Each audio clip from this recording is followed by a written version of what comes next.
अस्सलाम वालेकुम। आज का हमारा टॉपिक है बोन, जो कि वेरी इंपॉर्टेंट टॉपिक है। सबसे पहले हम बोन की डेफिनेशन को देखते हैं। Bone is a strong and durable type of connective tissue, यानी कि स्ट्रॉन्ग होती है जो टाइप है कनेक्टिव टिश्यू की, like other types of connective tissue.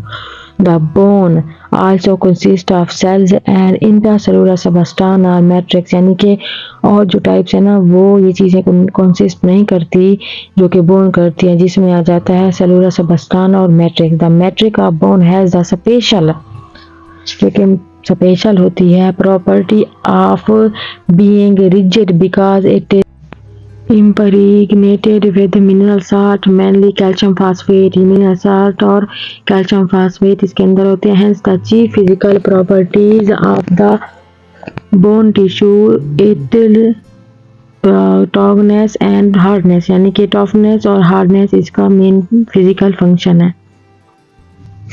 इसके बाद आता है बोन सेल, जो कि 3 टाइप्स के होते हैं, ओस्टियोसाइट्स, ओस्टियोक्लास्ट और ओस्टियोब्लास्ट, जैसे कि आपको यहाँ डायग्राम में दिखाया गया है। और लास्ट में आ जाता है bone matrix. The bone matrix consist of inorganic and organic component. The inorganic component of bone matrix is responsible for hardness of bone, यानी कि जो इनऑर्गेनिक होते हैं वो हार्डनेस ऑफ बोन के जिम्मेदार होते हैं। और इसको कंसिस्ट करते हैं 65% ऑफ ड्राई वेट, यानी कि 65% इसमें वेट होता है ड्राई वेट। इसके बाद calcium and phosphate are chief bone mineral, ये चीफ बोन मिनरल्स होते हैं। इसके बाद आता है but substantial quantities of sodium, potassium, magnesium carbonate and citrate are also found, जो ये भी चीज़ें भी इसमें फाउंड होते हैं। Calcium and phosphorus occur as minerals, यानी कि वो भी इसमें ज़रूरी होते हैं।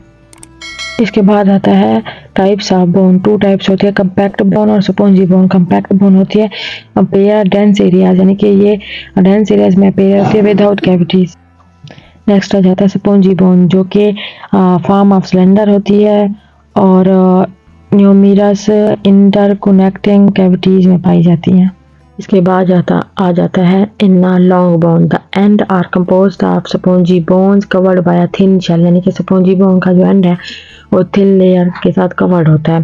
बाकी सारा इतना इम्पोर्टेंट नहीं है। इसकी एग्जांपल में आ जाता है फीमर, टिबिया एंड फिबुला। और शॉर्ट बोन में आ जाता है consist of a core of spongy bone completely covered by a layer of compact bone, यानी कि ये कवर्ड होते हैं कॉम्पैक्ट बोन के। और इसकी एग्जांपल में है short bones, carpals, irregular bones, vertebrae और some skull bones, flat bones, sternum, ribs, skull bones, sesamoid bones, patella, kneecap, ये सारे के सारे इसकी एग्जांपल में। इसके बाद आ जाता है macroscopic structure of the bone tissue. The most characteristic features of the bone tissue is the lamellar structure, जो इसका इम्पोर्टेंट है। The bone matrix is arranged as layer of lamellae ranging for 3 to 7 micrometer in thickness, जो इसकी thickness है वो 3 से 7 micrometer होते हैं। The collagen fiber of lamella run parallel to each other, यानी कि एक दूसरे के ईच अदर होता है। जैसे ये नीचे बने हुए हैं डायग्राम्स, आप इनको भी देख सकते हैं।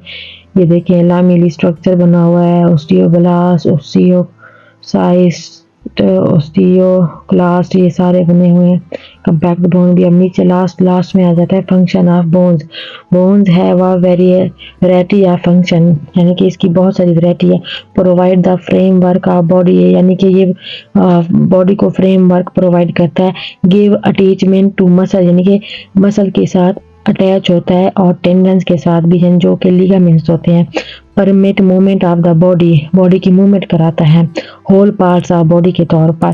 Contain red bone marrow in which blood cell develop, यानी कि ये बोन मैरो को कंटेन करते हैं जो कि रेड ब्लड सेल बनाती है। Provide a reservoir of minerals specifically calcium phosphate, यानी कि ये मिनरल्स को भी रिसीव करता है, जो नंबर 1 पे आता है कैल्शियम फास्फेट। आई होप आपको ये भी चीज़ समझ में आ गई होगी। मिलेंगे नेक्स्ट वीडियो में। Thank you so much.